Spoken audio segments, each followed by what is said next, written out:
Hi, and welcome to Guru Grit. So in today's video, I want to discuss answering a question someone sent in through my Instagram. They're quite worried because they're moving abroad, and though everything has fallen into place for them for that process, the only thing that hasn't is one where they're able to secure some form of employment. So they have their visa, they're ready to go, but they have not yet found a job. So, how do you get a job using the law of attraction? The same way you would manifest anything else. There is only one formula, and I can't stress this enough. So, you can entertain yourself with as many methods as you want, but the formula is the same. It never really changes. It never changes at all, actually. So, for beginners, let's discuss the use of methods. Now, this person wrote in and said, I've tried so many methods and I've had no luck so far. My first piece of advice when trying to manifest anything is never to think, write, or speak the words, but I've had no luck so far. All you do is amplify a lack of fortune for yourself because you're also keeping score. You're checking. It's like tit for tat. Okay, universe, I did this. Now you do that for me. It doesn't work like that. The universe isn't like a person that's like, petty or insecure and always needing some sort of like validation or confirmation that something is coming. Hey, you said we're gonna hang out on Tuesday, but you didn't confirm plans the day before, so I ghosted you because I thought you ghosted me. And then it just goes back and forth, back and forth. It doesn't work like that. You say you want it, it's already done. You're the only thing that's holding it back from yourself. And every time you check to see if it's done, you hold yourself back some more. So just think of it that way. The formula is perfectly straightforward, but you're the only one who keeps going like this, like a pinball machine, just like boing, boing, boing. Not necessary. Just want it and allow it, and it's finished. So never think about that. Look at everything that's going right for you. You secured a visa, you're gonna find a place to live, you're gonna make new friends, you're gonna enjoy the weather, you're gonna enjoy the food, you're gonna have the life that you want. Amazing. So don't look at that. I've mentioned previously as well, if you have several things going well in your life and you focus on those things and you just enjoy them and you live them to the best of your ability, maybe you found something you wanted on sale, you got a membership to some club, you made some new friends, new season is upon us, whatever the case may be, focus and enjoy and revel in that. Doing that will raise your state of being. When your state of being is heightened, all the things that are not seemingly going right in your life have to rise up to match the frequency of the things that are. So those things improve without you even thinking about them. You don't focus on them, you don't stress about them, you don't talk about them, you don't try to fix them. They just fix themselves because it has to. It has to. And you see this all the time when you come into a better place with yourself, maybe you're happier, you're more confident, you're successful, whatever the case may be. Either you make new friends or your friends change to match you. Okay, so the frequency will rise and those problems fix themselves. But the same applies if you do it the other way around. So if you're just looking at your problems, say you have 2 problems and 20 amazing things in your life, if you're just looking at those 2 things all the time, thinking about how you're going to solve them, what's wrong with them, what's wrong with you, what's wrong with your life, so forth and so forth, well, then lowers your vibration to the level of the problem, meaning that everything that's going right also lowers to match the dominant vibration, which is yours, because you're the one who's focusing on the problem. So you choose. I would suggest think of all the wonderful things that have fallen into place, like I have a ride to the airport, or I can afford a cab to the airport, I have food to eat when I get there, I've got money to feed myself, for a few days, a few weeks, a few months, whatever the case may be. I'm prepared to this extent, this is going right for me. Focus on that, and it should come flooding in. The other thing too, when we consider looking for a job, and this I perfectly understand because this is something, oh man, really coming from a lot of personal experience. You feel that if you don't look for a job, you're sort of fraudulent, like you should be. You should be productive.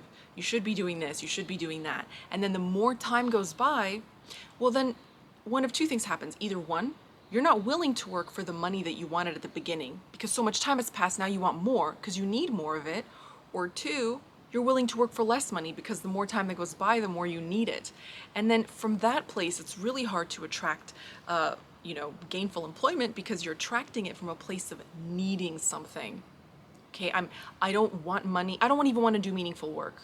I want money because I have problems. Okay, well, you take a job and guess what? You hate it because all you get is more problems. Your coworkers are troublesome, problematic. The manager is, the reason everyone quits, and so forth. So I would say try to find ways to enjoy the process of the job search as best as you can. Maybe, put on some music, make some tea, sit there and really even compile a list. Just say, these are 10 things I really want in my next place of work. What brings you happiness? Do you have strong technical skills? Are you really like mechanical? Are you a manual person? Are you cerebral? Do you want purpose-driven work? That's something that's really, really glorified, I think, but not everyone cares. Not everyone wants purpose-driven work. Some people just like going to work. Some people are happy not to think too much about work. Maybe you want a job you don't have to bring home with you at the end of the day. You don't want a job that defines you and shapes you. You want a job so that you can live, and that's perfectly fine, and that's valid because you get to want what you want. I want that stamped on a shirt. I want everybody wearing it until they get what they want, because you really have to understand that. You get to want what you want. Nobody gets to tell you that you can do this, that, the other, or you should do X, Y, Z, okay? Your desires are perfectly valid. So when you get to the country you want to go to, you get to choose the feeling of that job. So think about the feeling place. How does it feel to go to work every day? Do you like the people you work with? Do you enjoy the commute? Is it close to a cafe that you like or a bookshop? What is the street like? What is the nature of that work? Consider those things. And then of course you can consider the salary. Say, I want this amount of money. It allows me to live the life that I want. I get to do the things that I like to do. I get to have hobbies. I get to send my friends trinkets back home, and so forth. So you can definitely morph it. Now, the thing you also said was, oh, we have a good omen. Zen Master has appeared. Anything to say? Intense staring and sniffing, so nothing yet, and squinting. But say you said all these methods. I can't stress this enough. Methods are secondary to energy. Only pursue a method if the energy is right. Okay? So if you're in a bad mood, trying to manifest something isn't going to make you feel better. It's going to make you feel more angsty, more needy, or whatever. So the time to script and make lists is not when you've been dumped and you're heartbroken. The time to script and make lists about what you want is when you're very clear about what you want. So sometimes having the painful experience of not being able to find a job so far, it's a good time to say, it'll come to me in perfect timing. It just hasn't been the right time. So get the energy right, feel high, feel happy, and then when you're happy, start to do those methods. Now, as you know, I don't prefer methods because different methods work for different people for different reasons. It's based on their experience and their level of desire, but also their level of belief that they can have something. And it's so fascinating because usually it's the people who believe in their desire the least that do the most. Does that make sense? It's people who have the strongest doubt that tend to try the most manifestation techniques because they really don't think it will just happen. They feel they have to do something to make it happen. And that's contradictory to everything that the universe holds. You simply just allow it. It sounds crazy, but think about how many people that are famous today were what we call discovered. They were just discovered in the street, like buying groceries or sniffing perfume samples or something, and someone just saw them and, clocked it and thought that person's a star. It can happen. Now, speaking of allowing, another piece of resistance. So firstly, get the energy right. Don't look at the fact that you don't have a job. Look at the fact that why you want that job. Secondly, only do a manifestation technique when you feel content, when you feel sure, when you're happy. If you don't feel that way, then I would say, just take a breather. Think about something that makes you happy.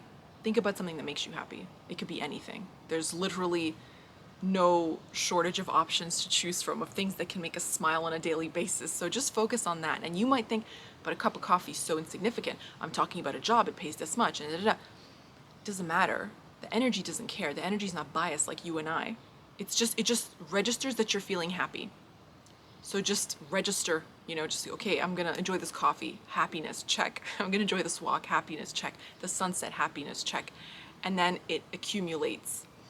And finally, one thing I find so fascinating about jobs and the job search in particular is it brings out something really, really primal in us. It's really interesting. It's like a primitive tick somehow.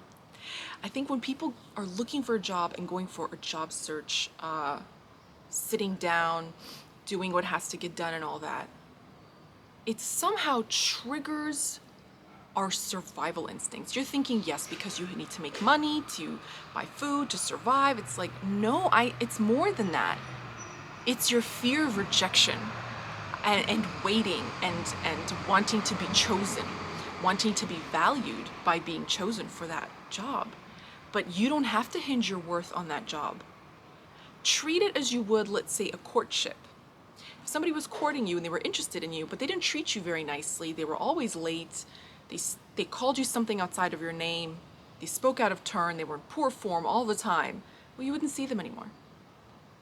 Think of a job the same way. Say, okay, I'm looking for a job, but that job is also looking for you.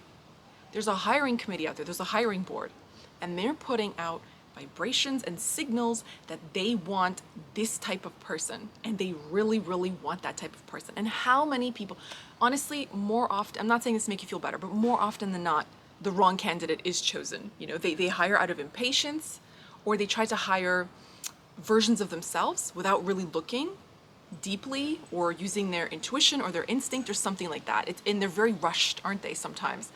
Sometimes it takes forever to hire someone, so they just don't even care. By the end, they'll just put anybody in that seat. But you want to be in a place that actually wants you to be there. Just the way that you want a job that you actually want to go to. Trust me, that job role has its own vibration because somebody's thought of it, dreamt of it, put momentum into it. So they're trying to attract the perfect person. And it might as well be you if you're the one who wants it. So consider it as a two-way exchange.